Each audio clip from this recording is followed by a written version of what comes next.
patuloy na nagbibigay serbisyo. Pag-asa at saya. GMA Regional TV. Kapuso ng bawat Pilipino.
Ito ang GMA Regional TV, One Mindanao.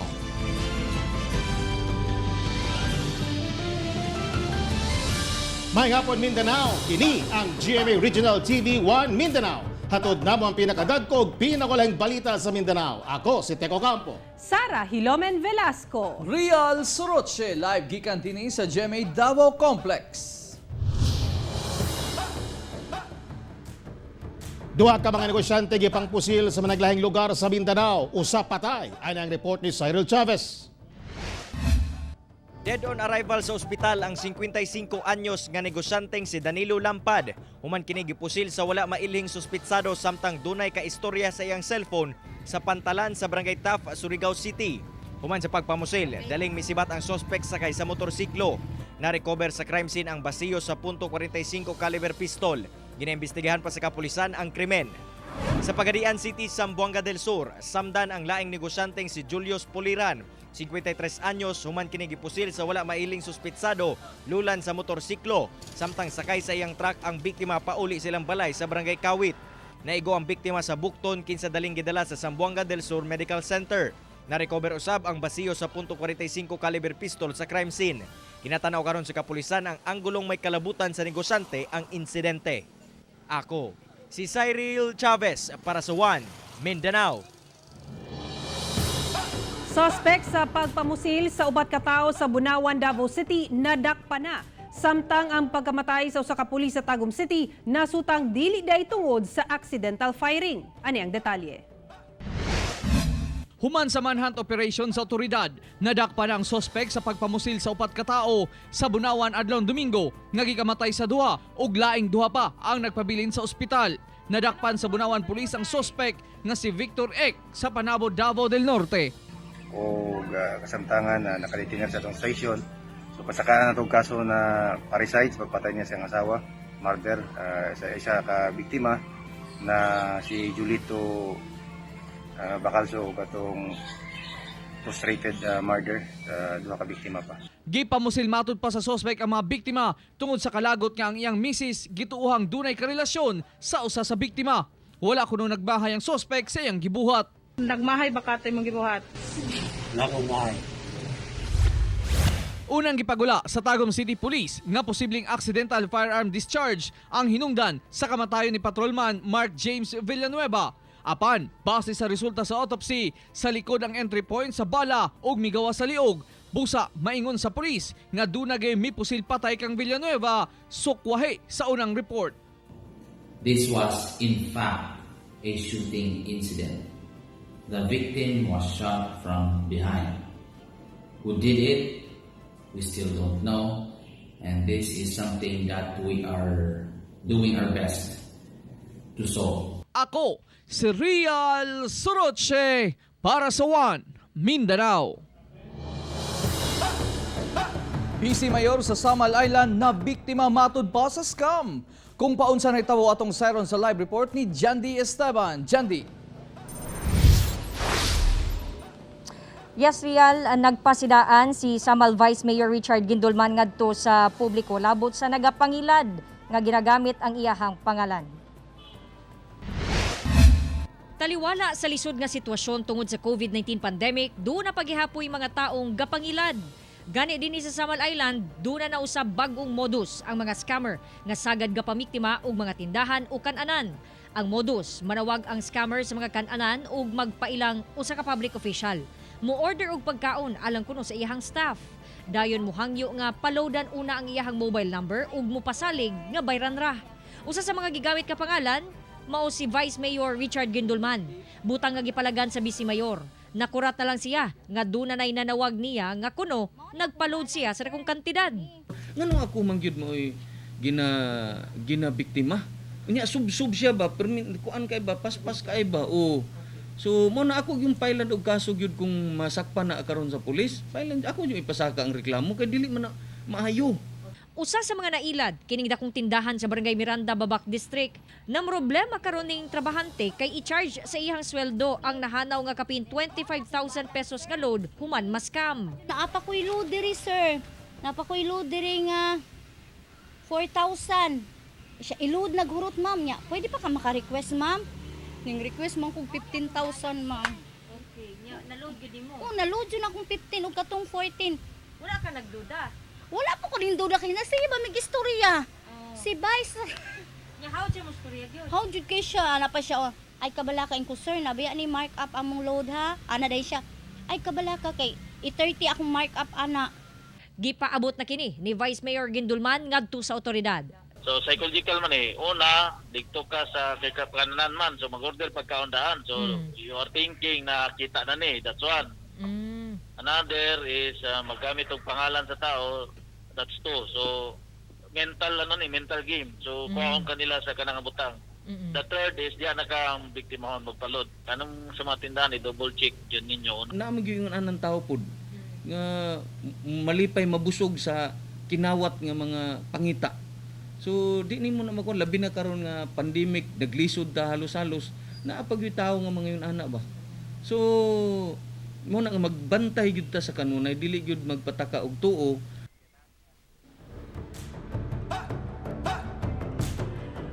Real gisuwayan sa otoridad og tawag tong mobile number nga gigamit sa scammer apan dili na kini makontak. So alang adto sa mga nanagiyag tindahan na ilabi na mga kananan nga kung dunay manawag sa inyo ha susamang pamaagi sa nasangpit nga modus, i-save ang number sa nagtawag dayon i-report sa otoridad. Real. Okay, daghang salamat John D. Esteban. Duha ka mga taxi driver sa Opol, Misamis Oriental nadakpan sa managlahing bypass operation. Samtang usa ka kanhing security guard sa El Salvador City nakuhaan sab og droga. Dugang detalye sa report ni Cyril Chavez. Prisuhan ang gitugpahan ni Christopher Manos, 28 anyos, taxi driver o residente sa Zone 6, Bulwa, Cagayan de Oro City. Nadakpan ang sospek sa gipahigayong bypass operation sa kapulisan sa Opol. Nakuha sa sospek ang tulo ka mga sasi sa gituwang sabu nga mobalor sa 1,000 pesos. Sa laing operasyon, dakpan sab si Risty Bahian, 36 anyos, taxi driver o residente sa District 6, Barangay Kanituan, Cagayan de Oro City. Napalitan ang sospek og usa ka sasi sa suspected sabu nga nakuhaan pa kini og laing 5 ka sasi nga nagkantidad og 3,500 pesos. Pagbaligyan niya droga, accordingly, sideline niya, no? And then, amo maninggi kandakan og further investigation regarding sa iyang source. But nagdumili siya paghatag. Aminado man hinuon si Bahian nga nahimo siyang runner sa illegal nga binuhatan. Sugon lang ko, sir. Nay mabasugo sa akong idagan ana ra. Runner. Sa El Salvador City sa Misamis Oriental, nadakpan sab sa bypass operation si Reglito Ocampo Jr., 45 anyos, kanhing security guard ug residente sa Zone 6, Barangay Mulugan. Nakuha gikan sa suspect ang duha ka sachet sa suspected shabu nga mobalor og 68,000 pesos ug mga illegal drugs para paraphernalia. Bypass ba tawag ato, sir?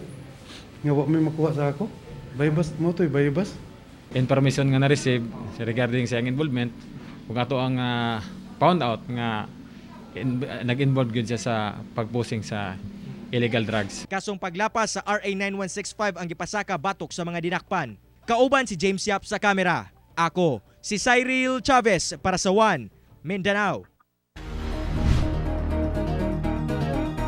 Subay sa subling pag-abli sa Rojas Night Market sa Davao City karong bulana, ipailaam sa baseline swabbing ang tanang makabalik og pwesto og mga supplier. Ani ang report ni Sheila Vergara Rubio. Hugot ang pagpangandam karon sa kagamhanang lokal sa Dakbayan sa Davao subay sa gikatakdang pagpangabri ug balik sa Rojas Night Market karong bulana. Giplanuhan ang seguridad ingon man health protocols nga ipatuman aron nga mapugnan ang pagkuyanap sa COVID-19. Gisabit na namo to proposals sa ato ang consultant na ang ato ang IDS Society diri sa Davao City katong mga proposals on how to go about with the health protocol sa sulod. Sa Rojas Night Market. Gibutsyag sa mayor nga kalakip sa preparasyon ang pagpailawom sa swab test sa mga mupwesto sa Rojas. Subay sa mando sa mayor nga 25% sa mga nagpwesto ang makabalik ug magpuli-puli kini kada duha ka semana aron mahatagan usab og higayon ang uban sa 500 ka vendors ug masahista nga makabalik sa ilang panginabuhian. Iswab tanan suppliers, vendors, masahista, tindera na iswab na sila tanan. And then pati ang security na assigned din iswab sila tanan. And then itest sila tanan ay sila pasog dun. Giklaro sa mayor nga magdepende usab sa sitwasyon sa COVID cases sa syudad ang pagpadayon sa operasyon sa Rojas Night Market. Ako si Sheila Vergara Rubio para sa One Mindanao. Tungod sa pagpositibo sa COVID-19 sa usa ka tindera sa Cogon Market sa Cagayan de Oro City, doble paningkamot karon ang kapulisan aron mapatuman ang minimum health standard. Dugang detalye sa report ni Cyril Chavez. Tanan mga stallholders dito sa may merkado sa Cogon. Palihog lang ko, i-maintain ninyo ang mga pharmaceutical nga precautions para sa ato mga tindahan. Mas gipahugtan karon sa kapulisan sa Police Station 2 Cogon ang pagbantay sa palibot sa merkado sa Cogon. Kinihuman nga adunay nagpositibo nga 60 anyos nga tindera og gulay sa maong palengke. Gani way puas ang ilang pagrekurida, pagsita sa mga tawo nga wala gasubay sa physical distancing ug pagsuta sa mga barangay exit passes sa mga namalengke. Doble usab ang ilang pagpahinumdom ngadto sa mga mamaligaay nga magsulob og mga protective equipments. Disinfection, padayon gihapon natong disinfection before ka makasulod sa market. Kinahanglan na you have to wash your hands tapos kaning thermal scanner nga ginapahimutang diya sa silong sa public market. Suportado man hinuon sa mga tindero ug tindera sa Cogon ang hugot nga pagsuta sa kapulisan sa minimum health standard, sanglit nakasabot sila nga para kini sa ilang kaayuhan. Mas maayo na sir para kuan ba ma-safety tanan mga tao nga na makalikay sa mga bisag unsa nga sakit ana. Sangayon po may ngana ang mahitabo. O yun may ngana. Gawas ni ini matag gabi nagalibot ang kapulisan sa ilang area of responsibility aron badlungon ang mga nagatapok-tapok. Sa milabay nga adlaw ubay-ubay ka mga individual ang ilang nasakpan sa usa ka bar nga nag-inom kini sa pampublikong lugar nga hugot nga ginabawal sa gipagawas nga executive order sa lokal nga kagamhanan. Ga-issue sab og ordinance violation receipt ang kapulisan ngadto sa mga malapason. That night ato gyud dito na kuhaan ang mga violators. Ubay-ubay gyud. Magani to, nag-viral to sa Facebook kay gahi gyud mga ulo. Kauban si James Yap sa kamera. Ako si Cyril Chavez para sa One Mindanao. Usa ka ginang ang napaanak nga wala sa oras. To the rescue dayon ang mga pulis. Baby luwas nga gipanganak. Ana ang detalye. Himsog ug luwas nga napaanak sa mga sakop sa Talumo Police ang usa ka ginang sa iyang baby girl kagahapon sa buntag. Nagatang og taxi ang ginang atbang sa police station aron unta magpatod sa ospital dihang kalit kining nagbati. Dihang nabantayan kini sa mga pulis og ni Police Corporal Sarchel Regidor. Dali kining miresponde uban ang mga police recruit. Isip usa ka registered nurse malampuson og luwas nga napaanak nini ang bata. So with no hesitation, I immediately took our medicine kit and then wore my gloves. So pag abot namo sa atbang sa in front of the station, so nakita na namo ang pregnant woman on act of delivery na sa iyang bata. So what I did, gi-assist na lang nako kay syempre between life and death na pud ng mga anak. Human na pagawas ang bata, gidala gilayon kini sa usa ka pribadong ospital sa Bangkal, Davao City aron masuta ang kahimtang sa baby. Nalipay kuno silang nakatabang og garbo nilang moserbisyo sa isig kaingon sa bisan unsang sitwasyon, isip pulis. I am so grateful to have a job like this, sir, as a public servant, so that I could help people in times in this situation nga like sa emergency cases, sir. Despite sa tong kahimtang karon that we are facing a health crisis, so as a police officer, sir, anytime 24/7 100% nagaresponde gyud mi. Kauban si Melchor Awing sa kamera. Ako si Real Soroche para sa One Mindanao.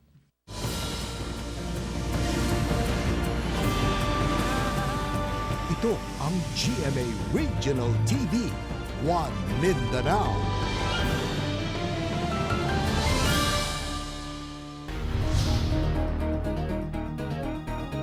Suspitsadong bukas kotse nakuhaan sa netizen sa Cagayan de Oro City. Atong sayron ang detalye sa live report ni Cyril Chavez. Cyril. Yastek, usa ka babae ang nakuhaan og video sa usa ka netizen nga nag-viral sa social media human gisulayan niini og abli ang usa ka sakyanan nga dili iyaha. Viral kining video sa social media nga kuha sa usa ka netizen sa may Divisoria sa Cagayan de Oro City. Sa video, makita ang usa ka babae nga daw gisulayan niini og abli ang passenger's door sa usa ka nakaparadang sakyanan. Tungod nakasirado, gilayon siya nga milipot ug gisulayan na sa abli ang ubang pultahan niini. Sumala sa uploader nga una misulay og abli ang babae sa iyahang sakyanan bisan pa man nga ana siya sa sulod. Misilip pa kuno kini sa tinted windows ug dihang nakit-an nga dunay tao sa sulod, paspas kining mibalhin sa laing unit. Sa reaksyon sa mga netizen, posible kunong adunay daotang laraw ang babae nga nakuha sa video. Ginapangita na karon sa mga sakop sa Police Station 1 Divisoria ang maong babae. Dili na kuno bag-o ang maong modus nga mangabli ang mga kawatan og nakaparadang sakyanan aron manguha og mga kabtangan. Mas gipahugtan sab kuno nila ang ilahang police visibility labi na sa gabii aron malikayan ang mga susamang insidente. Baka po may makakuha tayo ng lead at ma-apprehend po natin ang suspect na yun. Lalong-lalo po ngayon na bare months na, marami pong nagtitake advantage sa mga kapwa nating Pilipino, kapwa nating Cagayanon. Tek, nagpahimbangno karon ang kapulisan ngadto sa mga nanag-iya og sakyanan nga siguruhong nakalak o di kaha adunay alarm ang ilahang mga units kini aron dili sila basta-basta nga mabiktima sa bukas kotse modus. Tek. Daghang salamat, Cyril Chavez. Duha ka managlahing aksidente sa dalan nga gikalambigitan sa motorsiklo nahulikam. Usa ka magtiayon samdan sa insidente. Ani report ni Argil Relator. Nakuhaan sa CCTV sa Pagadian City Command Center kining aksidente sa motorsiklo sakay ang magtiayon sa may Rizal Avenue, Barangay Balangasan, Pagadian City. Makitang kalit lang natumba ang motor. Wala kuno'y nakabangga ang motorsiklo, apan na-slide lang kini tungod sa kadanlog sa karsada resulta sa pag-ulan. Daling mitabang ang mga pulis nga nakaagi sa lugar ug gipadaplin ang magtiayon ug ang ilang motorsiklo. Maayo na lang gamayng pangus ug bunog lang ang nahiaguman sa duha. Sa susamang dalan gihapon, makitang mi-U-turn kining usa ka puting pick-up, dihang nagpaduol ang usa ka motorsiklo. Ug dihang miatras ang pick-up, sakto ni agi ang motor, hinungdang naigo ug natumbak kini. Makitang daw nagyaw-yaw ang driver sa motor, samtang migawas usab sa sakyanan ang driver sa pick-up, ug daw nakiglalis. Wala hinuon na samdan ang driver sa motor, ug nagkaarigluhay ra gihapon ang duha. Ako si Argil Relator para sa One Mindanao. Bodega og panimalay sa Cagayan de Oro City ug daw atol sa sunog. Dugang detalye sa report ni Cyril Chavez. Ug daw ang usa ka bodega sa Neo Central Arcade Zone 4 Barangay Kugman sa Cagayan de Oro City human sa sunog bandang alas 8 sa gabi niadtong Biyernes. Sumala pa sa kabumbirohan, naglisod sila sa pagpakgang sa kalayo. Sanglit sirado ang bodega niadtong tungura. Sagad sab sa mga nakatambak nga gamit sa lugar kay mga grocery items ug makonsidera nga flammable items. Miabot pa ngadto sa ikopat nga alarma ang maong sunog. Sa investigasyon, moabot ngadto sa 35,000 pesos ang nadanyo sa sunog. Ginalantaw pa sa BFP kung tinuyuan ang pagkasunog sa bodega. Usa ko na siya sa angulong nga gitutukan, sir. But dili lang kay kanapa na pay daghan pang uban. But maulang dili paghihapon ito ma-disclose sa pagkakaroon kay in the absence of evidence. Samtang ugdaw sab ang usa ka panimalay sa Upper Buena Oro, Barangay Makasandig sa sunog bandang alas 4 Biyernes sa hapon. Sa investigasyon, nagsugod ang sunog sa kusina. Matod pa, may kalabutan sa LPG ang usa sa mga gituwang hinungdan sa sunog. Kini ilabi pa nga anaa sa 5 ka mga LPG ang ilang na-recover gikan sa panimalay. Gibana-bana ang 150,000 pesos ang nadanyo sa maong sunog. Padayon pa nilang ginasuta ang tinubdan niini. Naatay na recover sa sunod na bahin. Usa ka tangki sa LPG niya kamulo pa siyang discharge sa fume. So mo to akong gitahapan, mo atong ginudahan nga mo hinungdan sa maong sunog, but mao lagi ang gulo pa lang kana siya tungod. Ako, si Cyril Chavez para sa One Mindanao. Giawag sa Philippine Statistics Authority ang kooperasyon sa katawan sa pagsugod sa Census of Population and Housing kagahapon adlaw. Anang report.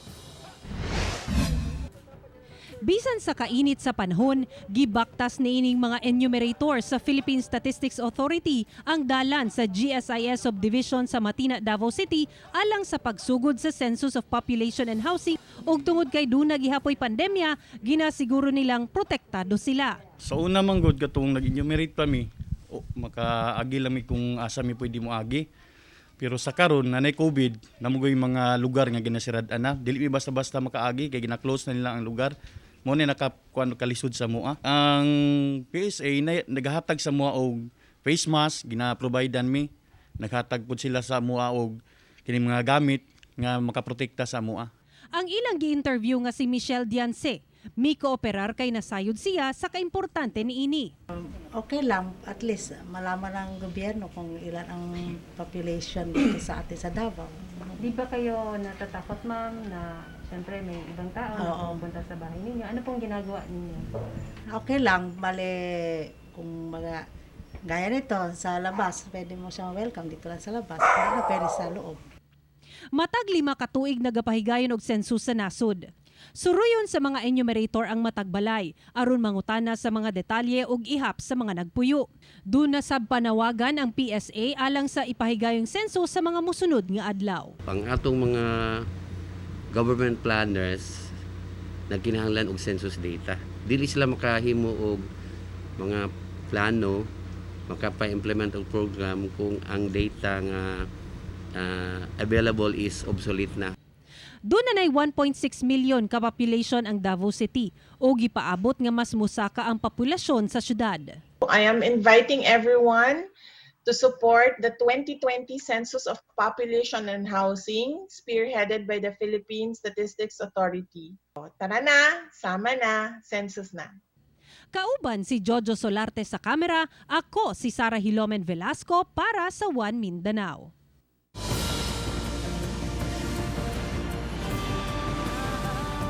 Ito ang GMA Regional TV, One Mindanao.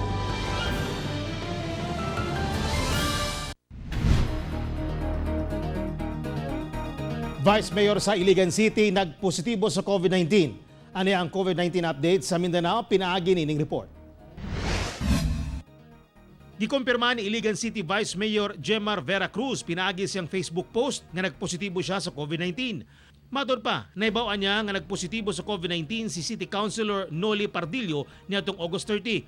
Busa, gilayon siyang nagpa-swab test kay doon na siya direct contact sa mga konsehal tungod kay magkauban sila sa programa sa radyo ug nagmeeting usab sila kauban ubang pang konsehal, department heads ug si Mayor Celso Regencia niadtong August 22. Hinoon asymptomatic ang Vice Mayor. Doon na 337 confirmed COVID-19 cases ang Iligan City, 131 ang nakarecover ug napulo ang namatay. Mitala og dugang kaso sa namatay sa COVID-19 sa Butuan City. Usa ka 80 anyos nga babaeng taga Baan, Riverside. Nakasinati kini og sintomas niadtong August 24. Gi-admit kini sa usa ka pribadong ospital kinaugmaan, pero namatay kini sa komplikasyon sa sakit human sa 5 ka adlaw nga pagka-admit. Siya ay kanapulo ka kaso sa COVID-19 death sa Caraga Region. Samtang gipalungtad ang pag-lockdown sa Salvador Calo Public Market sa Butuan City tungod sa padayong pagsaka sa local transmission sa palengke. Mato ni Mayor Ronnie Vic Lagnada, dili una ablihan ang mga palengke samtang gipailawan pa sa rapid test ang mga mamaligyaay. Nagsugod niadtong August 26 ang lockdown tungod sa nagpositibo sa COVID-19 ang tulo ka mga mamaligyaay ug usa kanila namatay. Gikatakda untang mahuman niadtong August 31 ang lockdown.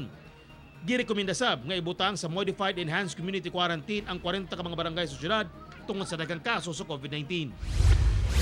Sa General Santos City, Gipailam sa localized lockdown ang barangay San Isidro, barangay Apopong, barangay Fatima o barangay Kalumpang sa syudad kung asa nagpuyo ang 5 ka mga bagong nagpositibo sa COVID-19. Sumala kang Mayor Ronel Rivera, nagpadayon ang pagsaka sa ihap sa local transmission sa COVID-19 sa syudad tungod sa nagtinakuray nga mga magbanay. O kasagaran sa mga natakdan kadto mga panimalay kansang banay doon na history of exposure sa Jensen Fishport. Dagan usab mga frontliners ang naigo sa COVID-19. Doon na 84 confirmed COVID-19 cases ang General Santos City, 48 ang nakarecover o gusa ang namatay. Sa Zamboanga City, mupalitay og dugang testing kits, lakip mga tambal o bitamina ang City Health Office kay pahurutay na. Ana-ana sa 1,201 ang kumpirmadong kaso sa COVID-19 sa Zamboanga City. 707 recoveries ug 50 ang namatay. Ako si Teco Campo para sa One Mindanao. Kapin 25.7 milyon katao na ang dunay COVID-19 sa tibuok kalibutan, samtang sobra 226,000 na ang nagkasakit sa Pilipinas ug lapas 6,700 niini mga Mindanawan. Misa ka na sa sobra 25,761,000 katao ang nataptan og COVID-19 sa tibuok kalibutan. Doon na sa sobra 17,077,000 nga nakarecover ug 857,263 ang namatay. Sa Pilipinas, miabot na sa 226,440 ang nagkasakit og COVID-19. Ana-ana sa 158,610 ang nakarecover ug 3,623 ang namatay. Samtang sa Mindanao, 6,714 ang dunay COVID-19. 4,444 ang recoveries ug 174 ang namatay.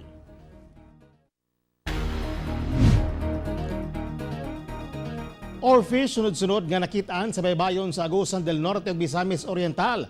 Dili kuno kini maayong talimad-on o signos alang sa katigulangan. Ani ang dugang detalye. Nakurat ang mga mangingisda sa Luok 2, Poblasyon Carmen, Agusan del Norte tungod sa oarfish nga ilang nakuha sa pagpanagat. Sa Sabang, Barangay Manapa, Buenavista, Agusan del Norte, nakurat usab ang mga residente sa usa ka oarfish nga bidagsa sa baybay. Samtang sa Hingoog City, Misamis Oriental, gireport usab ni Barangay Kagawad Ronald Guanzon ang usa ka oarfish nga nakitaan sa ilang baybayon. Aduna kini gitas-on nga 3.4 meters ug timbang nga 20 kilos. Ang oarfish na ilan sa tawag nga Regalecus glesne kon king of herrings. Usa ka klase sa isda nga panagsalamang makitaan sa baybayon. Ang sunod-sunod nga paggawas sa mong matang sa isda, dili kuno maayong talibad-on tungod magdala kuno kini og kalamidad. Apan alang sa Bureau of Fisheries and Aquatic Resources, nagpuyo kining matang sa isda sa mga laom parte sa dagat. Ang ilang pagdagsa sa baybayon, wala nagpasabot nga dunay katalagmang moabot, kundili posibleng naapektuhan ang ilang puyanan ilawom sa dagat nga napugos silang mupaduol sa baybay. Ako si Teco Campo para sa One Mindanao. Ang mga magician mo ipipila sa naapektuhan karong pandemya. Ilailahon ta kining dabawenyong magician nga naningkamot aron makabangon karong panahon sa krisis. Ano yan detalye?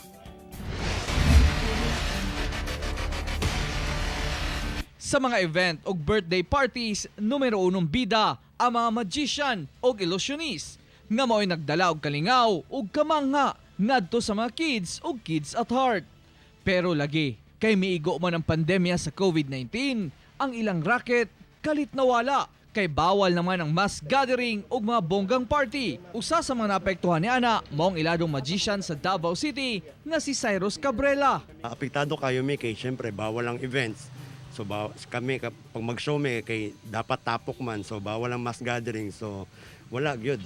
Sulod sa pipila ka bulang walay pangita, halos tanang napundar niya, nabaligya na.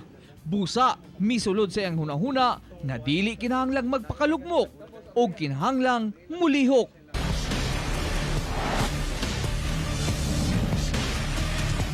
Busa, gisulod niya ang negosyong pagpamaligya og car accessories, car perfume ug bisan ang pagpasinaw sa mga sakyanan. Iyang gibuhat, isip extra income aron magpadayon ang iyang panginabuhian. Karon ang gibuhat na ako, nag-car polish ko, nagalimpyo ko mga sakyanan, ginapasinaw na ako mga sakyanan, home service lang kay wala man tay shop. Tapos at the same time nagabaligya pud ko mga car accessories para lang makahatag sa mga atong mga kinahanglan sa matagadlaw. Luyo sa pandemya, naglaom siyang mobalik ang tanan, pinaagi sa Magic. Magic sa labawng makagagahom.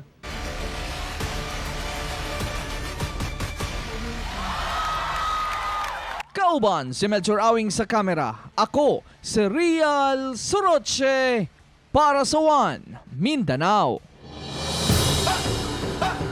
Mga kapuso, way puwa sa among pagkatulog balita. Bisitahin www.gmaregionaltv.com ug mag-subscribe sa official YouTube channel sa GMA Regional TV. Busa mga kapuso, ayaw polhay sa madagkong balita sa dekadeng reyon sa nasod, subscribe na. Ug mo katumulahig dagkong balita sa Mindanao karong adlaw. Ako si Real Soroche. Daghang salamat sa inyong kanunay nga pag-uban kanamo matag adlaw. Ako si Sarah Hilomen Velasco. Tungod ang mga balita sa atong palibot, importante alang kanamo. Kini ang GMA Regional TV 1 Mindanao. Teko Campo, buong puso para sa Pilipino.